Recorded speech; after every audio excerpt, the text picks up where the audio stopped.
Hi. This is a quick tutorial on how you can fine-tune GPT-OSS 20 billion and 120 billion parameter models with the help of the Nebius Token Factory. So until Jan 9, 2359 CET, you'll get full access to be able to fine-tune both of these models on the Nebius Token Factory website. So you could just have to sign up on the cloud platform and you get full access to be able to fine-tune not just these models, but a bunch of other open source models as well. So this is part of their New Year's gift that they gave out to everyone. So definitely do check this out if you are interested in fine-tuning these particular models. Now, before we begin, let's also talk about what exactly is fine-tuning. So here you take a pre-trained LLM as your base model, and the core idea is that you want to be able to refine the knowledge of the LLM, because of course, if you have some private data, that LLM won't have access to that particular knowledge. So you can essentially take a task-specific dataset or a domain-specific dataset, and of course, just do some type of preparation and cleaning of that data. And then you can fine tune the weights of the model where you're not changing all the weights. So you're not retraining, but you're only updating certain weights and you're retraining only those particular weights on this domain specific dataset. So what this allows you to do is that it makes domain specific tasks much more prevalent, and your LLM can respond to particular tasks which are domain specific and give you much more accurate responses rather than the original base model, which is more general purpose, right? So it won't be faring that well. For example, you could have a bunch of support tickets, or perhaps the way that you actually have grammar rules in your company, and you can have this domain specific dataset that you can then leverage to fine tune the model and improve and get much more improved task performance and specific tasks that you are making or trying to run your model with. So this is a great way for not having to retrain the entire model and just focus on fine tuning the specific weights which make sense.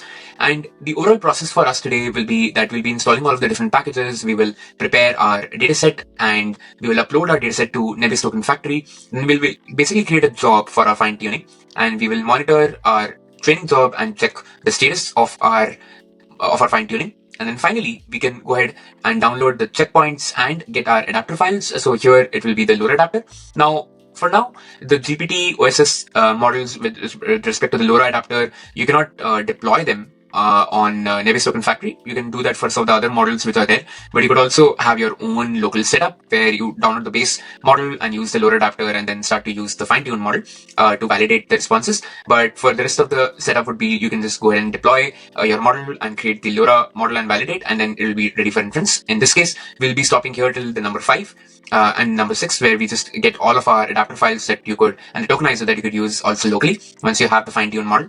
So let's take a look at how that would basically look like. And here, by the way, is the model that we're going to be using. So you're not using the OpenAI, but instead we are going to use the unsloth OpenAI GPT-OSS 20 billion parameter model. So there's this GPT-OSS or unsloth OpenAI GPT-OSS model that is available.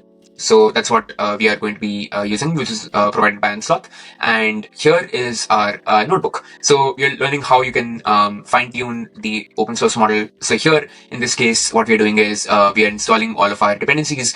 We are going to add our Nebius API token. So here you can basically look at the Nebius Token Factory. So just to kind of give you an idea of what Nebius Token Factory does, it provides you a bunch of different open source large language models that you can use right off the bat.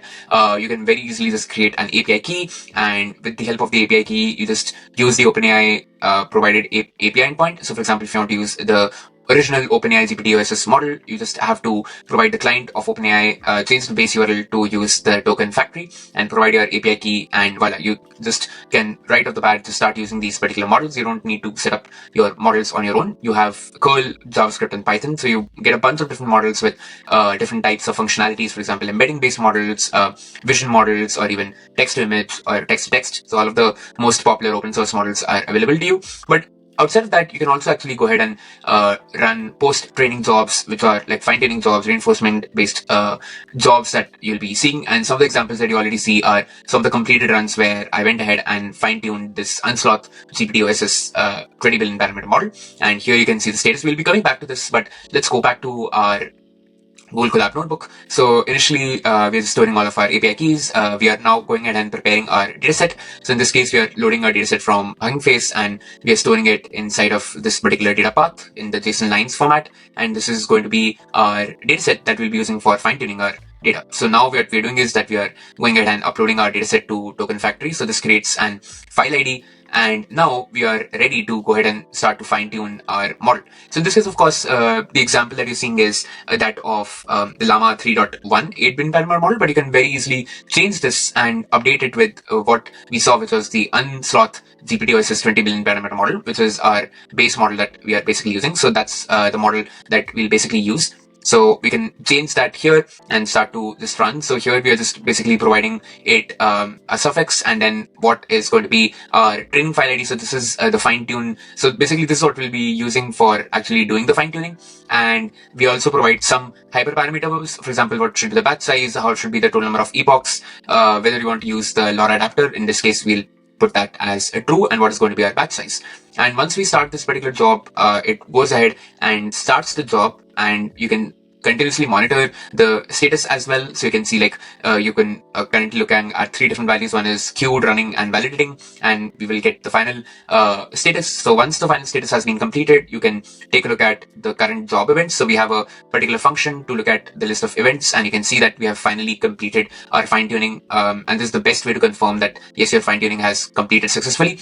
And once you have completed this, after every epoch, Nebius, what it does is that it saves a checkpoint, which is a snapshot of that AI model at that particular stage. So you can get the list of all of the checkpoint IDs. And once that has been completed, we are going to be retrieving the checkpoint files, and all these files will basically contain what you'll see here. So if you take a look, if you want to download these model files, you can see that these are the list of all of the files that do get generated, so including the adapter model safe tensors and all of the other files which are required for you to be able to then go ahead and start to run the inference locally. Normally, if we'll be adding support for all of these different models later on, but for example, if you're using a Meta Llama 3.1, of course, this is not supported. This particular step 7 is not currently supported for the GPT-OSS models. But if once it gets added, you just have to go ahead and create a LoRA model that you see from the fine tuning job, and that's basically getting resulted after you have downloaded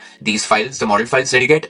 And this is the example we'll provide of the description. We have a function to be able to upload this model and deploy this on Nebius Token Factory.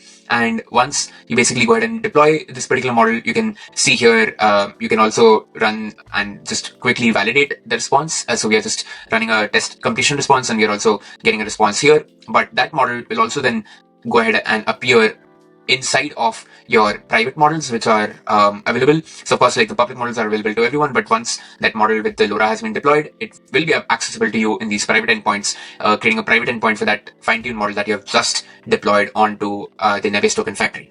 So that's a quick overview of how you can very simply go ahead and fine-tune these models. And all of this fine-tuning of the model is happening with the help of Nebius Token Factory for both of these popular GPT OSS models that currently exist. So if you're interested, you can try this out right now for completely free till Jan 9, 2359 CET time.